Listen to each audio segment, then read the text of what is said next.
go down further. So low. I can't get over it. Whoa. Does it still get me? No.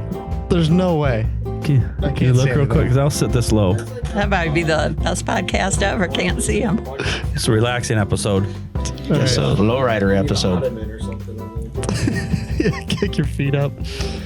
You can still recline. You have to pull the lever out. The recline is locked currently. I think you have to like lean. You have to like lean it forward and then pull. Yeah, there you go. It's so. Call this episode. Oh, okay. There we go. All right. Hello, everyone. Welcome to episode 68 of the Slightly Serious Sign podcast. Today, we're joined by Judy as our special guest. We weren't expecting that as of about, 3 minutes ago. 2 minutes and 28 seconds ago. So, Judy, thanks for coming on. Why didn't we expect it? Well, we were just going to have Domingo on. I thought it was going to be because she normally doesn't come to work. Nice. I didn't say that. Yeah, we got it's on the record. Yep. Hey, Mike, you left me. your office, so I had to follow you. Yeah, she wants to know exactly what you're doing. She did get yelled at when she left my office. I said, hey, don't wander around. Keep your conversation short. People around here have work to do. My job is to interrupt work. Yeah. Director of Employee Morale. Yep. Find out what's going on. Job title. Hey, I like it when Judy comes to work. She has good questions. She wants to know how you doing, how you feeling, what's good, what's bad, what can we change. That's awesome. I love Not with Domingo. you. Hey, that's almost like It's like, where's Mike? I don't know. He's driving somewhere. that's almost like what we want to talk about today. So it's pretty good. Another thing we should say about Judy wrote the quote on the board. So if you guys have been watching, we always have a quote behind Domingo there. Yep, And I did. I asked her to write, there's always a bigger fish. She started with TH and then she realized she has no idea how to spell there. Like she didn't know which there it was, so she just scribbled it. Hey, better than being wrong, right? Yeah. Well, she's part doctor. You know, you just start looking at it and just start. How do they even know? Speaking of which, Tyler's so Tyler's wife just became a doctor, right? Yeah. Or she got her doctorate. She has a doctorate. She has a doctorate. So she's degree. a doctor. Did her handwriting change? I don't know. I should ask her. Yeah, how do I think as soon as you get that doctor in front, you have to change your handwriting. It's all scribbly. yeah. How do they even know what it is? They were laughing in the warehouse because I made this joke that my wife now has more letters after her name than I have in my name. So that's what I have going on for me. So I'm going to count, if I count the spaces at least. So that's what I have going on in my life. It's been a good time. But yeah, welcome, Judy, to the podcast. Thanks. You want to know what I have going on in my life right now? No. I think I told you, Nobody cares. My cat's mad at me right now. Yeah, we know why. Yeah. So my cat used to ride the four-wheeler with me, and then we crashed one time where we tipped the four-wheeler over. Now she won't ride a four-wheeler anymore. And she ran 300 yards. She to go ran back 300 home. yards straight home. She wouldn't even let me drive her home. No. Well, yeah, because you took one life out of her. Now she's got 8 left. I got to get to She the was house. I pretty only have close to one getting left. smoshed. I mean, it was. Man. She was blue eyes. Now she's black. She Yeah. got black eyes. Yeah, she's been They're mad. getting slightly darker. Yeah, darker. Yeah. That's funny. Okay, the other thing to mention, I got this sweet hat. Oh, I thought for sure I was going to tip something over there. I'm hoping the camera can see it. I actually can't see the screen from here. Oh, I'll put it over here too. So this is a Wilder hat. So Extreme Styling gave me this hat. I believe this is their brand. They showed me their sweet booth. I'll send the picture to Rick of the booth they made out of Alpha Panel. It looks sweet. So the front and sides are all Alpha Panel, and then the back is actually sign cap extrusion and flex face. And then they lit the display. It looks pretty sweet. But anyways, they gave me this hat. I wanted to give them a shout out. Thanks for giving me the hat. But the point of saying this is about how easy it is to get a shout out on the podcast. If you want one, you can send me literally anything. I don't even care. Just send it and we'll mention you on the podcast. That's how.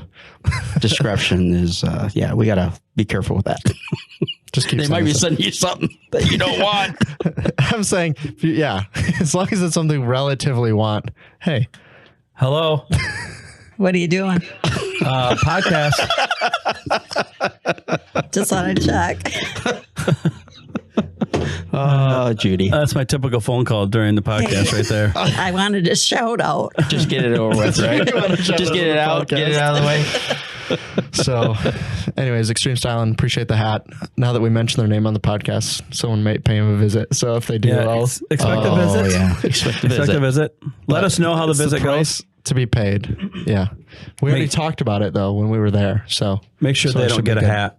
Don't give them a hat. Yeah. I appreciate it. So anyways, appreciate that.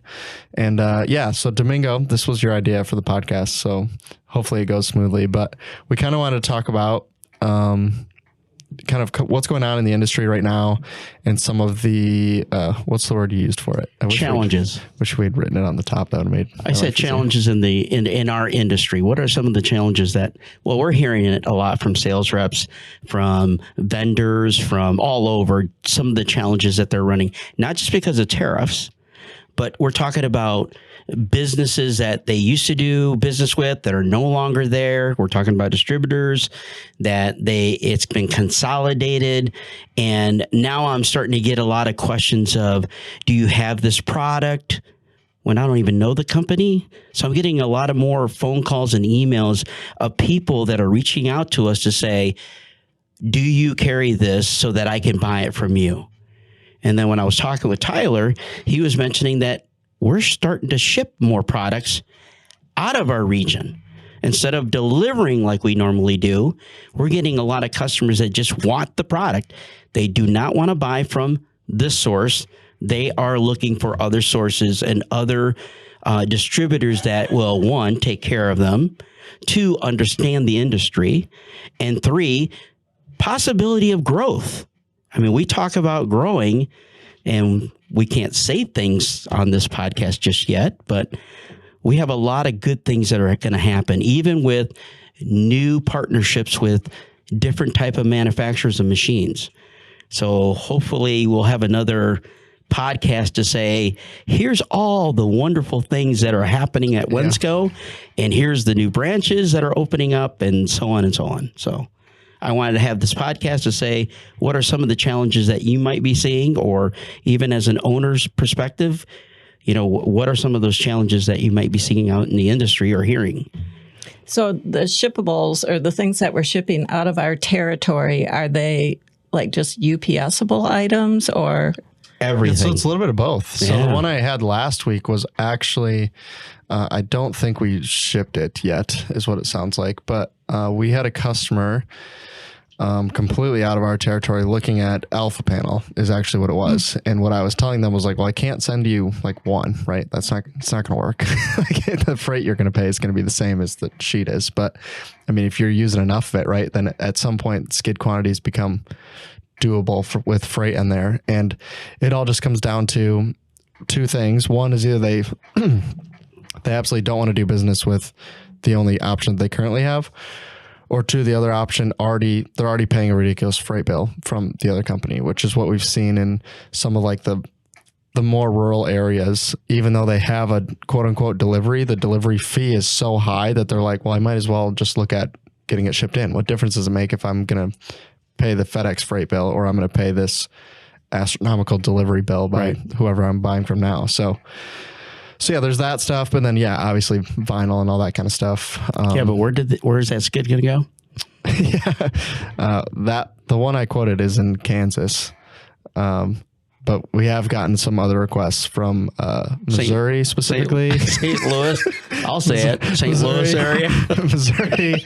Had somebody reach out, and quite a few in Texas right now too. Obviously, with what's going on, there's a bit of a gap there.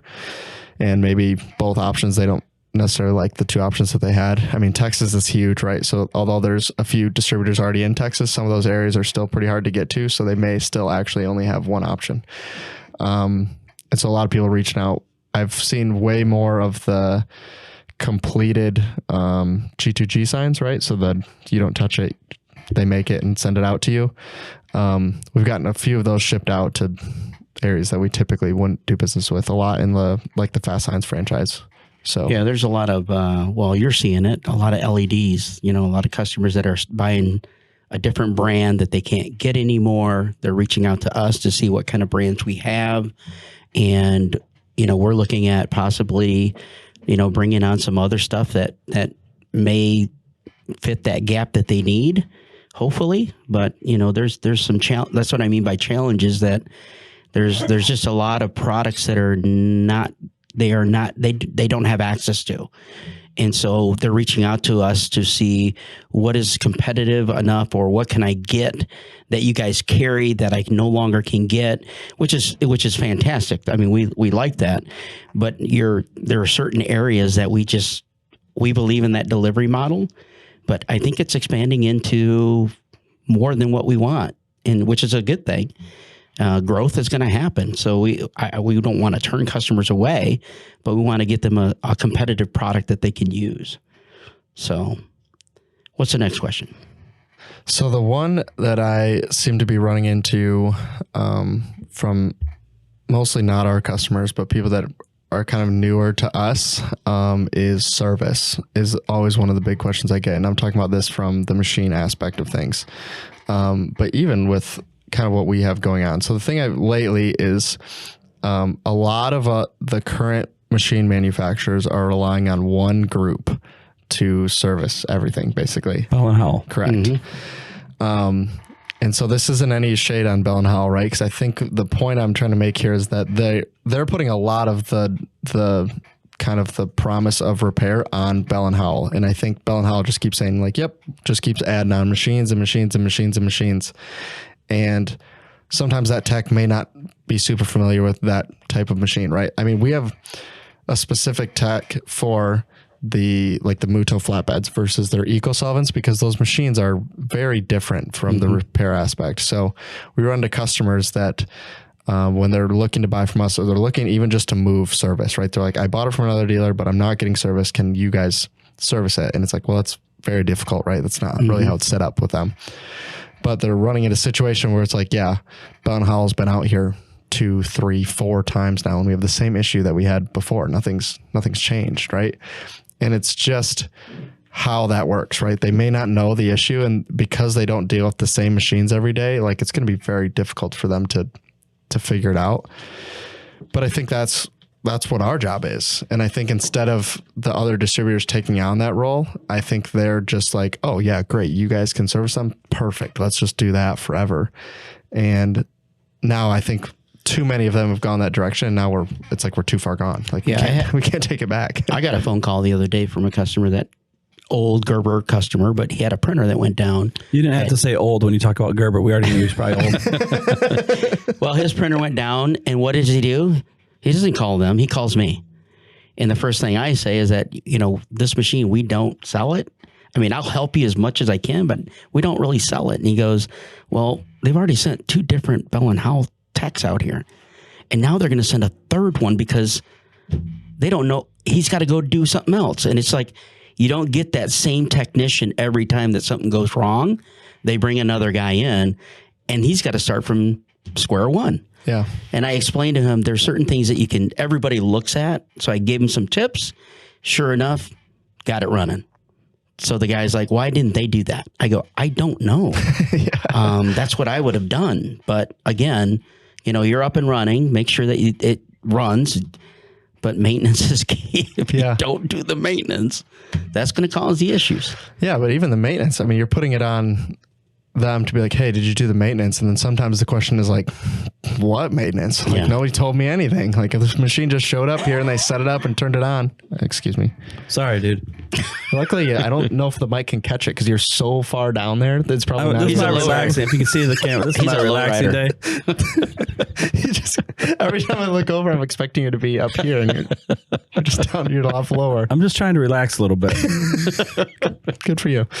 Yeah, I think it's like they keep putting more and more pressure on Bell and Howell to do it versus realizing that like, hey, this isn't going to work, and looking for a solution. Everyone's just like, well, this is what it is, right? Like we can't do anything about it. So how many brands use Bell and Howell?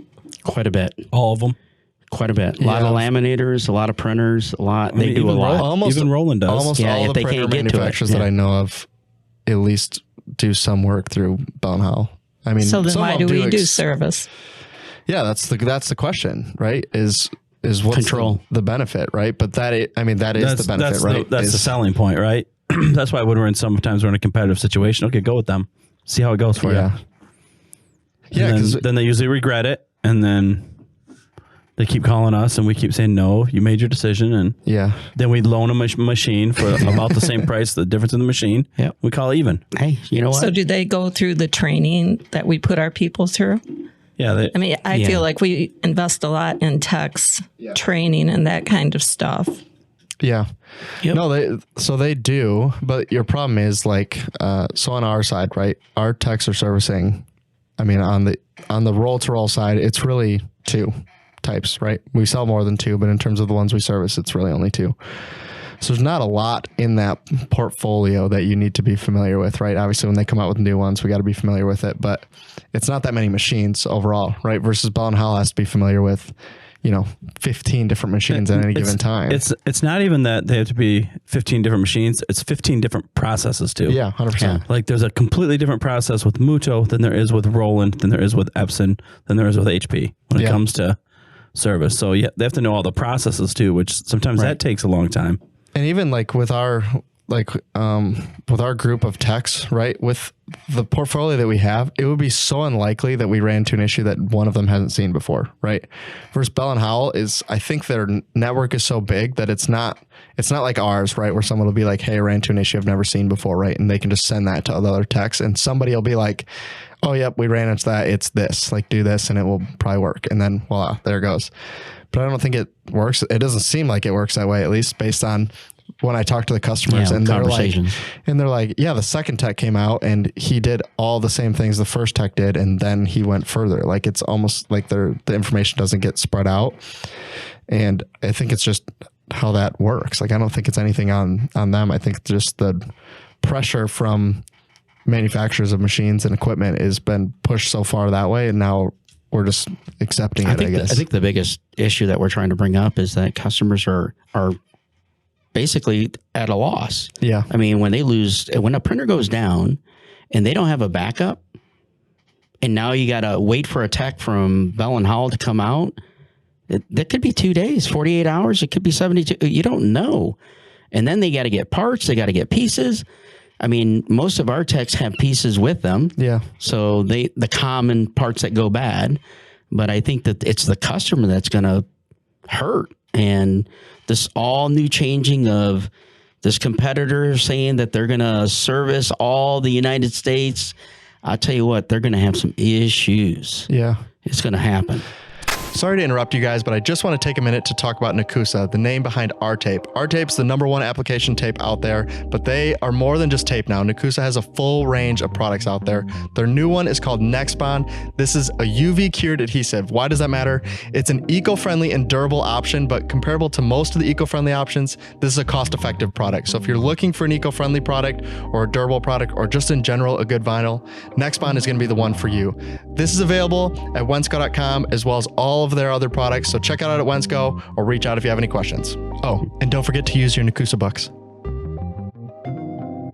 Have you heard about Metamark? Metamark is a company that sells premium graphic solutions for commercial and fleet signage. So whether that's walls or it's vehicles or it's tables or doors, we loved it so much we put it all over the podcast studio. So you can check it out on our videos or at Wensco.com. Yeah, I think the difference is even Bell and Howell and us is it's a lot of times it's the same. We're familiar with that machine. Like we're familiar with that person's machine. So when we're going out to fix the same lady's machine, a year later, number one, we already know she didn't do her maintenance. We already know, like, okay, we know what we have to fix. We've already. Why is it a she? Well, I was just the most recent one. Was a she example. Because guys do maintenance. No, they don't.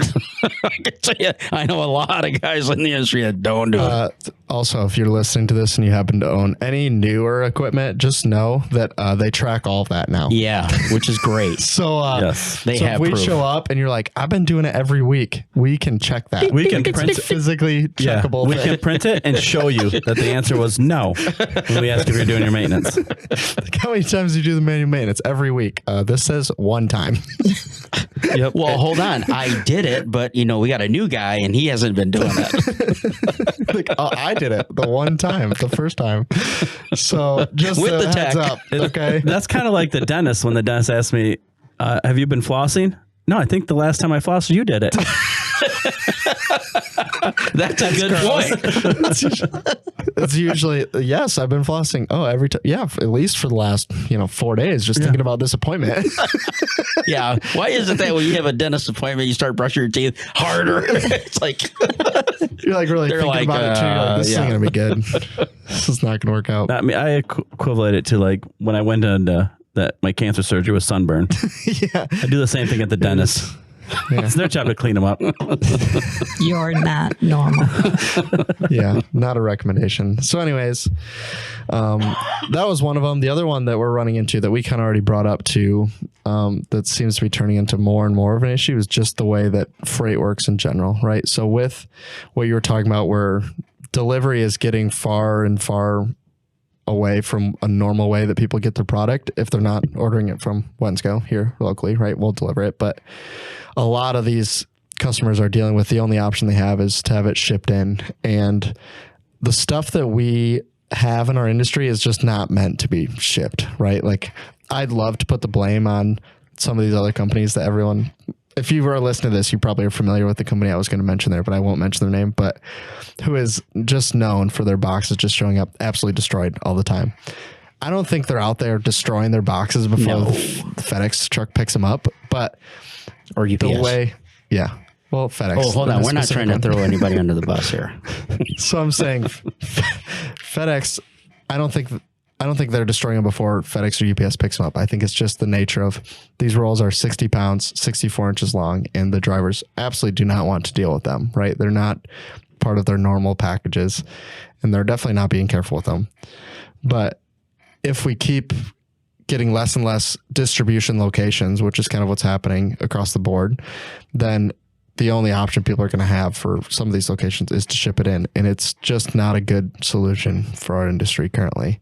So as much as I feel like the last, 3-4 years has been like new locations for everyone, the last 24 months has been the opposite, where it's like, hey, let's get as small as we can and still make this work, is what it feels like's happening.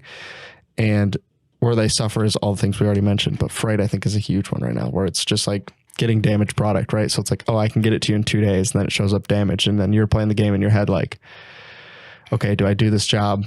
Am I late on this job? Or do I reach out and say, hey, this roll showed up damaged. Can you send me a new one, and deal with that whole process, right? And I think most people are just suffering with it and complaining about it on Facebook for the most part. If you don't get your job done, then how does that hurt it hurts your reputation as a company? Yeah. I'm going to get it done during these times, but yet I get a damaged roll.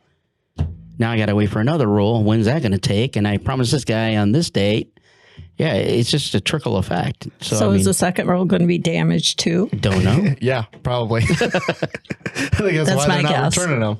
Yeah, it's just the nature of the stuff we ship. Like these rolls are they don't ship well, right? Even in regular transport, like when we do the wrap class, I'm just setting up for them. Like me just bringing, like if I have basically the box and I'll bring it to 6 open houses, meaning we'll load out a van, unload it, load it. By the time I get to that 6th open house, that box is absolutely destroyed. And all I've done is not in the box. Yeah. All I've done is put it on the van and take it off the van. Like we're not doing anything with it. It just like, they're not meant to be handled multiple times. And that's kind of what happens. They're coming in.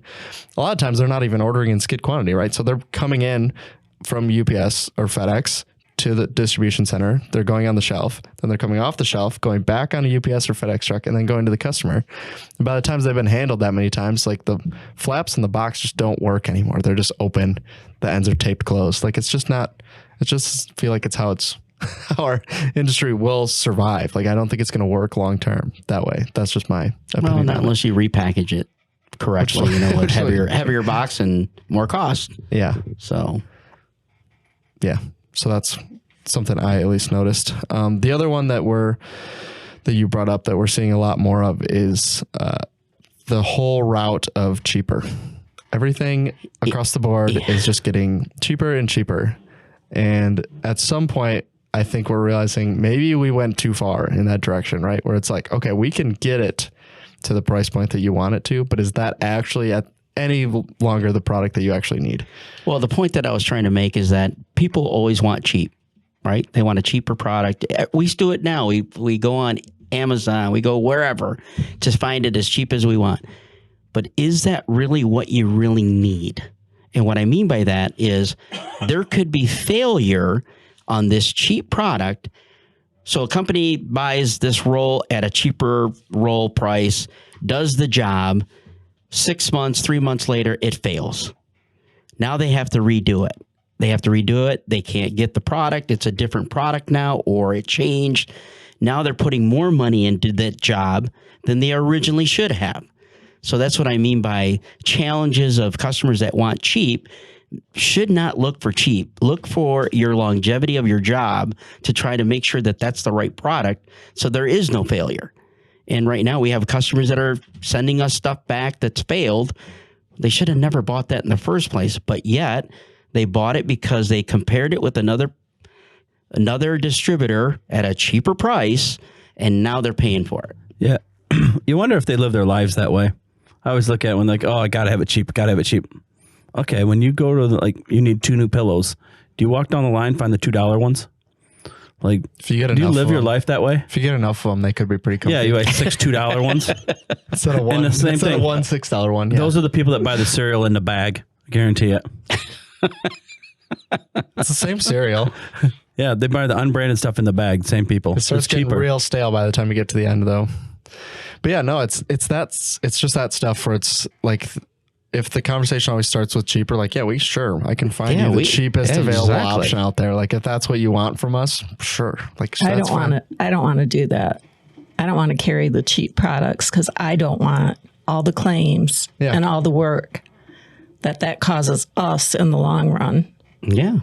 I mean, we have a person that does nothing but claims. And yes, they could be warranty claims and everything else. But I mean, if we're getting claims on an item, I don't want that product.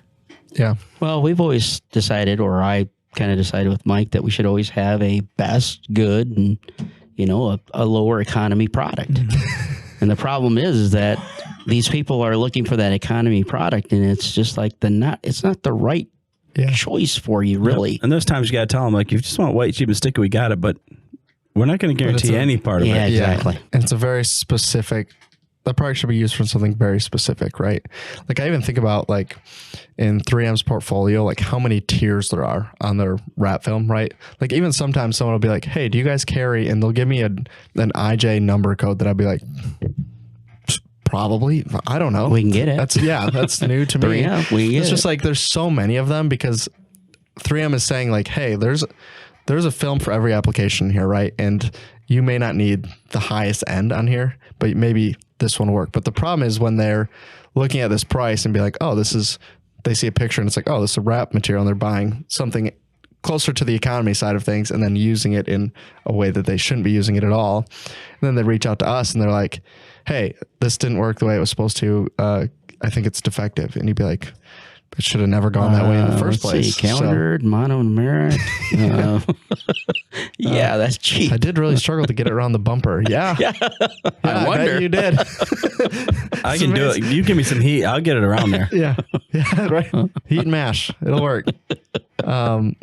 But and to add to this, there's way less reps on the road than there ever has been historically in our industry, right? There's way more inside reps. There's way more people that are not out on the road traveling than there ever has been. So the information that's going out there is just less and less and less. So when a customer is looking for something, sometimes they're just looking on the web, right? And they're just like, oh, this is a 2-mil cast product. Perfect. That's what I need. Let me put it on my van, right? And sure, some of them might work, but a lot of them are not. They're just not made to do that now. And now there's so many available products out there that I think there's so much confusion.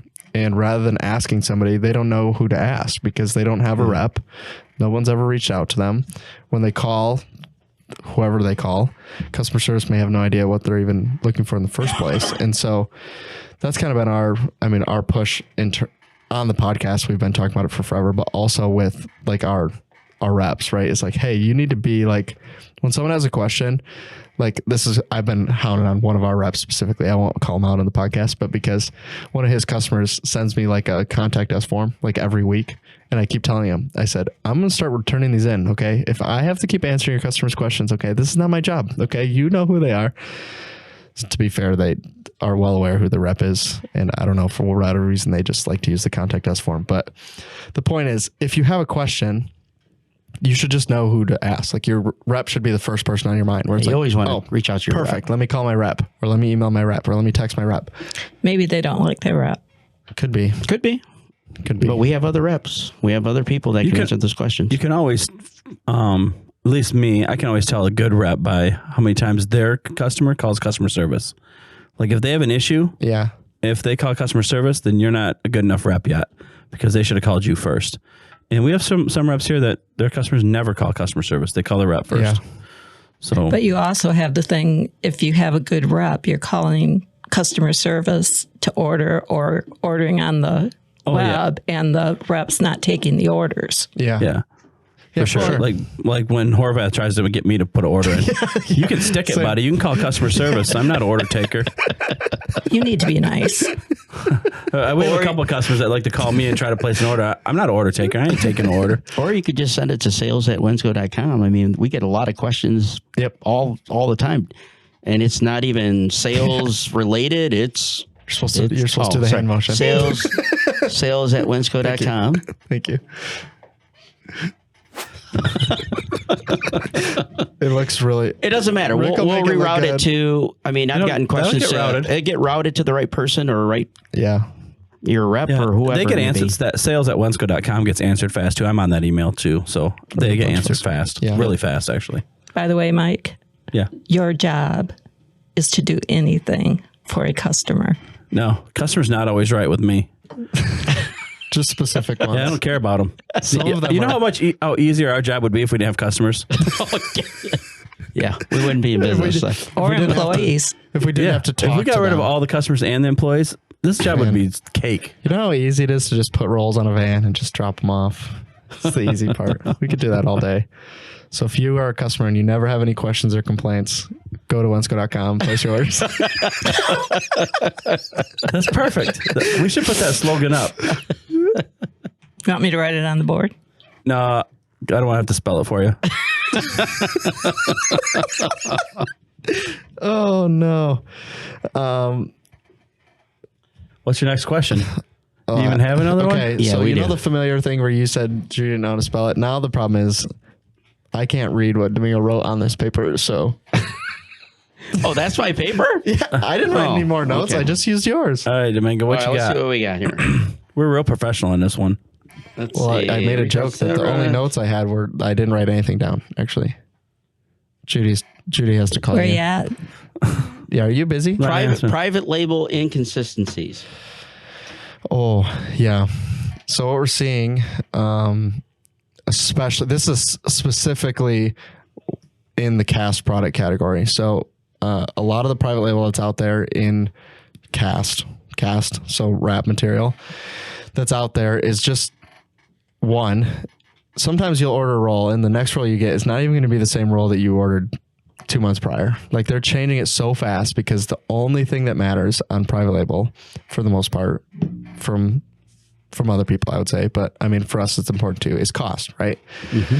So if I currently have a cast private label and I'm any of the distributors, and then someone comes in and it's relatively the same quality, but it's cheaper, I'm probably more likely to just swap it out. But the problem is they're not going to change the product number, right? So you're going to order blank cast and you're going to get a film that's not the same one that you installed before. So two things. One, it's going to install differently probably. And two, the warranty is probably not even remotely close to the same. And it's not going to install the same. And the white point is also probably not the same. So if you're going to print this roll and patch a job using a private label, it's not even going to look the same side by side because they're not going to print the same. They're not going to install the same.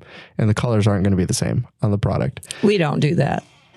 Well, we don't have a cast. So we don't have any cast. No, I'm talking on any private label. Correct.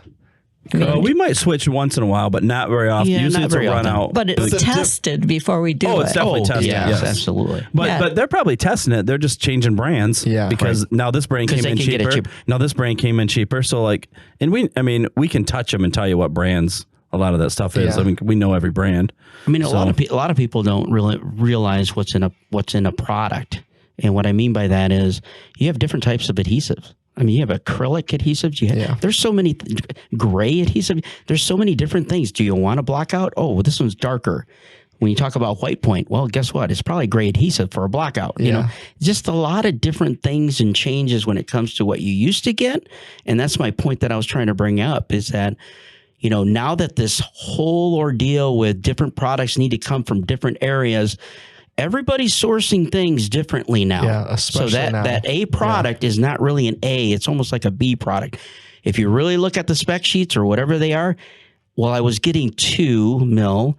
Now this is 2.2 mil. Yeah. You got to start looking at some of those differences. And that's what I'm trying to tell people out there, that the A product that you were getting is not, it might not be the same anymore. Yeah. I mean, and even you think about like a good example is like the van that we just pulled in, right? So we wrapped it for whatever, say we had wrapped it with Alpha Cast, which we don't even have, but say we did. It's hit a deer. Oops. Did I say that out loud? What? Say something. Say something. Oh, that's on a different episode. Sorry. Bleep that out, Rick. It's that's all I had to say. That was his only input. But say we did wrap with that, right? And the manufacturer just kind of goes away, right? Which is a possibility on some of the options that some of the other distributors are using. Well, when we go and, you know, hit a deer with that van, which happened. It happened. And they had to replace the whole panel. We got to go back and wrap it, right? And if I was to print that and I used 2 different materials, or even some of them that's the same material and just the material or the actual makeup and manufacturing of it is so different that it's become a totally different product once it gets printed. When I put those side by side, you're going to notice the shift from one blue to the next blue on that panel.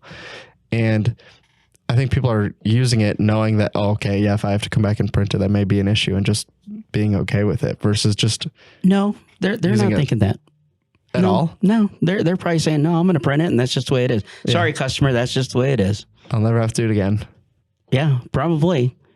I think your big point is that white point, because I think after we printability. I mean, they all print now. Yeah. Remember the days when like you had to bring it in? Oh, I don't know if it's going to print. Yeah. Now they all print, but you can put all the different rolls in, same profile, same everything. You're going to have all different blues. Yeah, 100%. Yeah, absolutely. Yeah, we literally just did it. I just printed 2 rolls, and obviously they won't go side by side, but it's 2 different materials, and the colors are completely different from one to the other, right? Where it's even when I just sat them down, I immediately was like, oh yeah, these are obviously not the same. And this is on the same printer.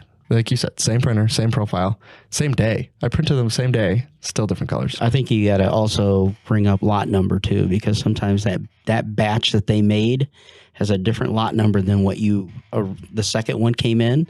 That could come into play where it's going to shift that color a little bit too. So a lot of things that come in. This might be a good time to just bring this up.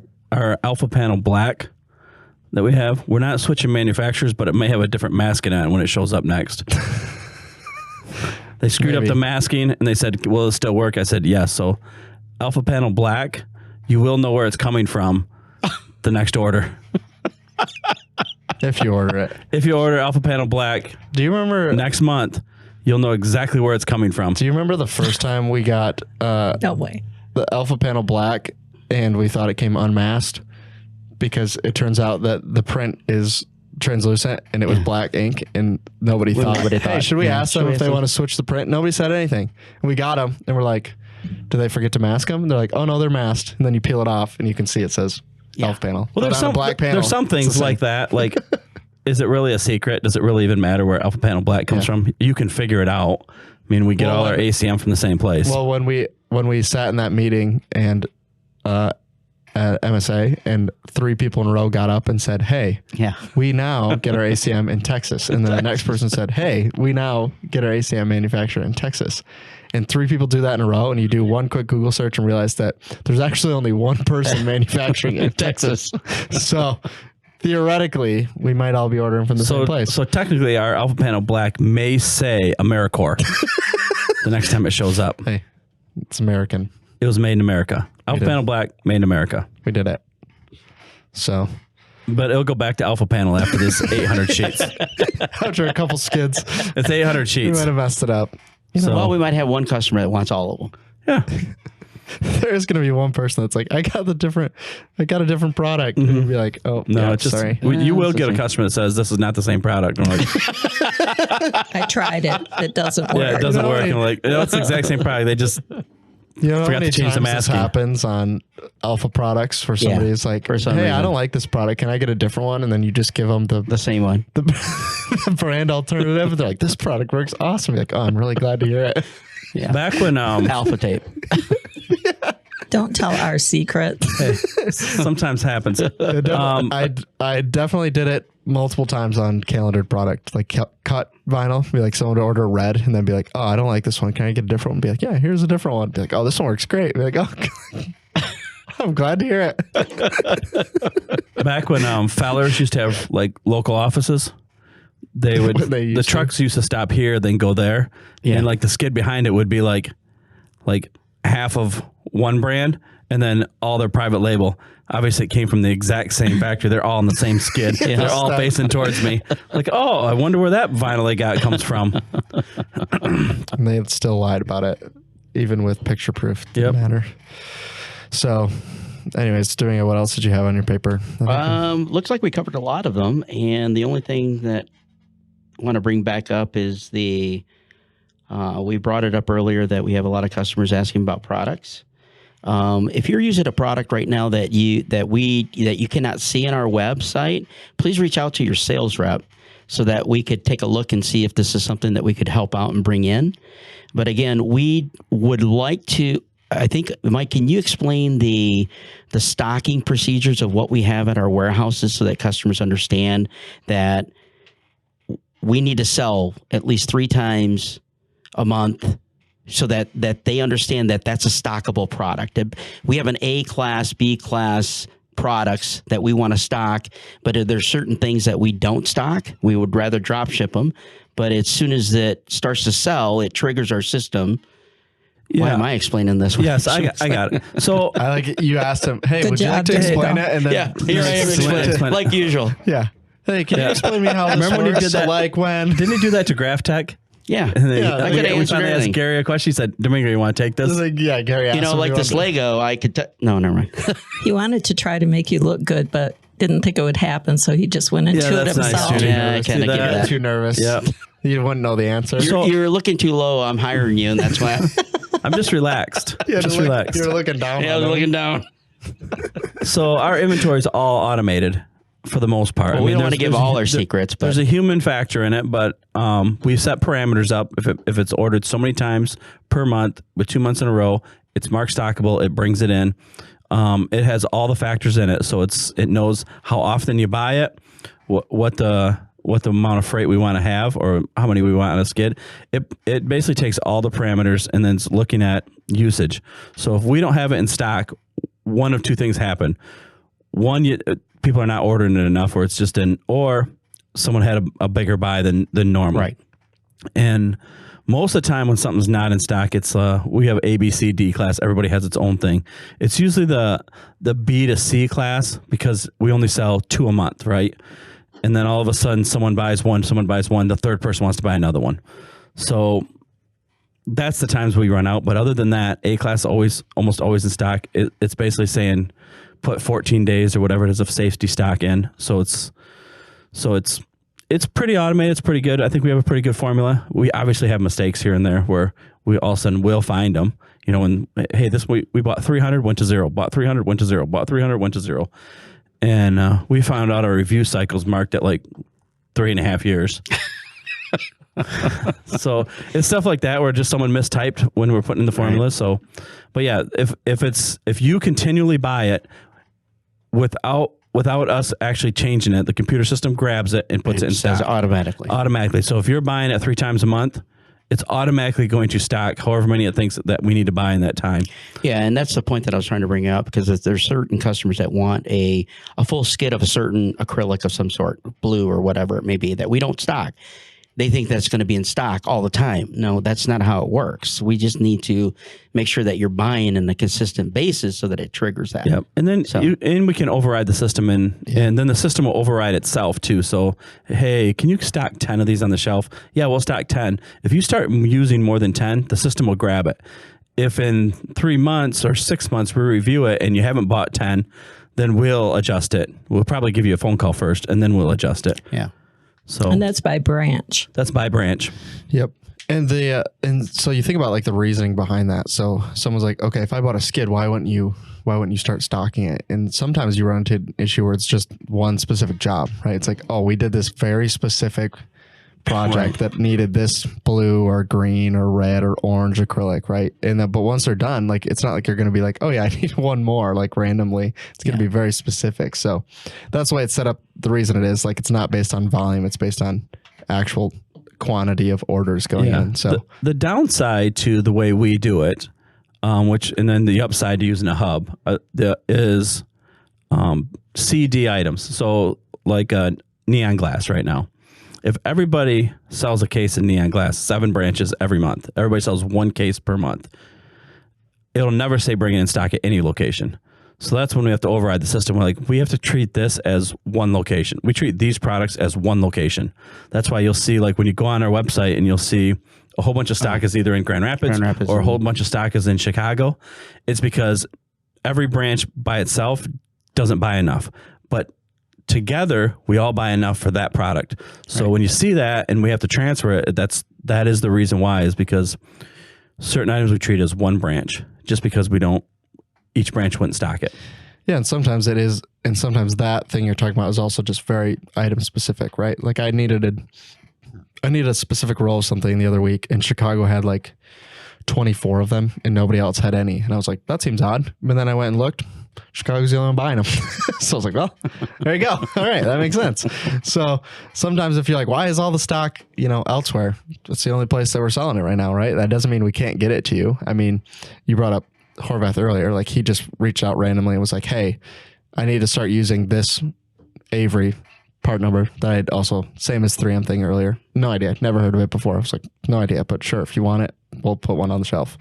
And then he starts using it, right? Like it's that easy where it's like, hey, I know I'm going to use this product and I need it. So it's like, 1, get me one. And then 2, can you make sure I have another one? Here's how often I'm going to use them roughly. And no problem. Put it on the shelf and you're using it. That's great. As long as you use it after you tell us you're going to use it. I think another good point that I would like to bring up is that we don't put everything on the web. I mean, that's a lot of data that goes on the web. So if it's a certain vendor that has a product such as that you may not see it on the web, that does not mean that we can't get it. We just don't sell enough of it to put it up on the web. Yeah. And that's kind of what it's a fault on us sometimes, but it's also customers need to realize that we can get the product. Just call, we'll get it to you. Yeah. So, and kudos to the website, because the website is actually doing phenomenal with orders, and we just keep breaking records, which is great. We love it because when they do make a mistake, you can say, oh, who ordered it? Mr. Webb ordered it. Mr. Webb. Like, yeah. Hey, you guys made a mistake on this order. No, it looks like Mr. Webb made the mistake. Just for the record, Mr. Webb isn't a real person. No. I mean, he is a real person, I'm sure, somewhere. But on our side, Mr. Webb is the web. So if we tell you, no, it looks like Mr. Webb ordered it, that's who we're talking about, which happens way more frequently than you think. Yeah, it's way more common. Like, hey, you guys sent me the wrong ink. Nope. Mr. Webb ordered the wrong ink. But this is kind of how we talked about like returns, right? Where I tell people like, oh, we'll take it back and we'll figure it out on our end, right? If they'll give us a refund for it, and if they don't, right, we eat it. It's the same way, right? Like you'll call and be like, yeah, you guys sent me the wrong part. And we look at it and be like, oh, yeah, sorry, our bad. And we'll send you the new one, knowing we definitely did not send you the wrong part, right? Yeah. But you may have no clue. We already fixed it long before then, and be like, yeah, our bad. We must have just sent you the wrong one. The exact part number that's on your order is the wrong one, but we'll send you the right one. So here's your cutting strip. Here's what you're actually looking and for. And cut it. Here's your new ink, not the old one that you already ordered. Here's a different one. I just had one, and it was a she. Told me, well, you guys sent me the wrong ink. Shouldn't you just know what ink goes into my machine? Like, do you have any idea how many machines we have out there? Just at this branch alone, how are we supposed to possibly remember what each person's machine is? Well, if she was on the web, she could easily put it to a favorite and say, we worked on it. I need to order that. We worked on it. Okay, good. So I have a lot of inks favorited. I think I've set up way too many saved parts lists forever. I just have all the inks favorited now. She just typed in inks and saw black ink and ordered black ink. Oh, so whichever one came first, and like, okay, no, that's not how it works. I'm sure it'll work fine. She knows now. I want to talk about gift cards. Uh-oh. Yeah, let's do it. I got one. Do in I my get office. one? When am I getting mine? So, Hey, just why? 15 more years, 14 years, I'll get one. You better get working. Go ahead. Say what you're going to say. I think we made a big mistake here because apparently Mike got a gift card for working here for 20 years. I should have got something more than No. $10. No. Okay. Okay. Here's your 15. But I think I should have got a gift card for putting up with you for 20 years. You know what? So I hold agree. on tell you to what, that. yeah. We're going to take You that give to a her the vote. gift card, and you give him the gift card, and we'll We'll call it even, right? Can I make a caveat to that, though? I've been putting up with him for 30 years, and nobody gave me one single gift card. I've actually been known right. him longer than that Yeah, and haven't received a true. gift card yet. Well, you employed him. You want to know when Judy You started had a liking me? choice. I had no choice. Very good point. Listen, I didn't have a choice to have you either. I didn't choose you. Wow. Hey, good point. But here we are. Yeah. Got to deal with it now. Yep. I'm so sorry, Tyler. It's okay. I'll survive. I'll just talk to my therapist about this later. Oh, it's going to be another 30 more extra session. Can I bill Wensco for that session? Hey, insurance covers it. I've been in perfect. therapy because of your dad for years. Oh, I have that trend on people, I think. They should probably be giving me gift cards. Shouldn't the therapist be giving me gift cards? Look how much business I'm sending them. Referrals? Yeah. he's getting a referral bonus for traumatizing people. Yeah. I did my 1099 at the end of the years. $85,000 in referral bonuses For just people he sent to therapy. Oh, man. Well, that's a good way to end. It is. So, Judy, thanks for coming on. We Yeah, appreciate Judy. it.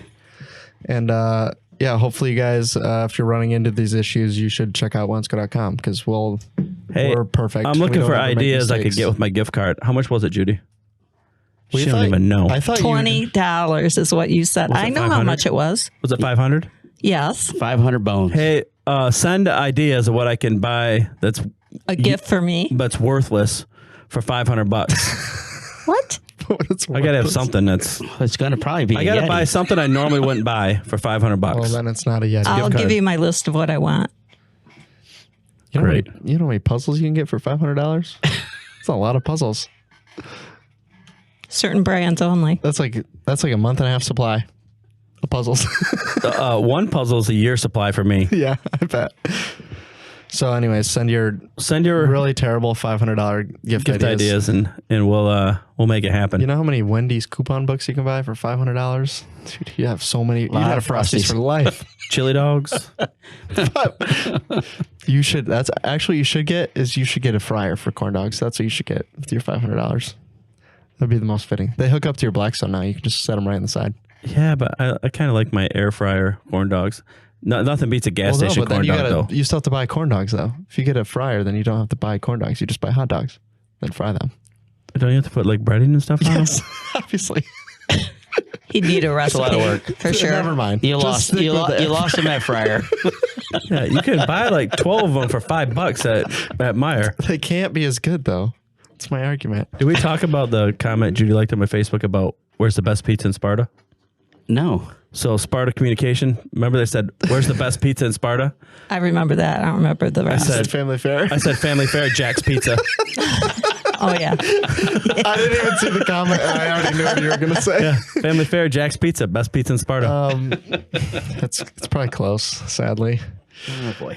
Guys, before we leave today, I just wanted to ask you one quick question, and that is, what is a pirate's favorite application tape? R-tape. R-tape is the #1 application tape in the United States, and it comes with an RLA, which is a release liner adhesion, meaning it's going to stick to the liner. Even on cut graphics, if you roll it, it's not going to tunnel, wrinkle, or curl, or anything like that. So if you're looking for the best application tape for cut graphics out there, R-tape RLA is for you, and you can get it at Wensco.com. So anyways, I'm glad we got Tony this would have bonus- something to say about that. bonus outro. Our Yeah, we pizza, our should look it up in the app. pizza guy. Let's look it up in the app. Oh, I'll probably have to go out to dinner. I'm going out to dinner with Tony probably Thursday night. So we'll have to go You're to going to pizza. have to get some pizza. Can you get California Pizza Kitchen? Hey, Ray Sawinski on Facebook, he made what looked like an awesome pizza. Look that up. Can you send me some? My favorite pizza place is what, Tyler?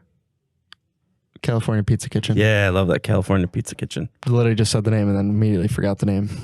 I love that place. It's really good. It's pretty good. All right, let's end it.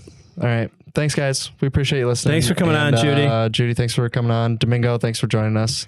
I know we were really interrupting your lunch, but we appreciate you coming on. Yeah, absolutely. Oh, don't mess with Domingo's lunch. No. That's right. Luckily, Rick went on lunch. Domingo immediately bolted out the door as soon as he realized. Well, he had you an said hour, you so. could probably you should probably go. I said where'd you go to went lunch? So go to lunch, and he said, "Okay, I'm that's going." a personal thing. I cannot divulge Don't ask that. personal He got questions. hot dogs. I didn't get any Without coupons with it, so You get hot Wendy's. dogs? I don't get. You get chili dogs? At Wendy's. I think as soon as you said coupons, I knew what you were talking about. But I did get a Frosty. It wasn't with a Nice. free coupon either. I made my own sandwich today. This is the longest outro of all time. Thanks for listening, guys, and we'll see you in the next episode. Bye. See ya. Bye.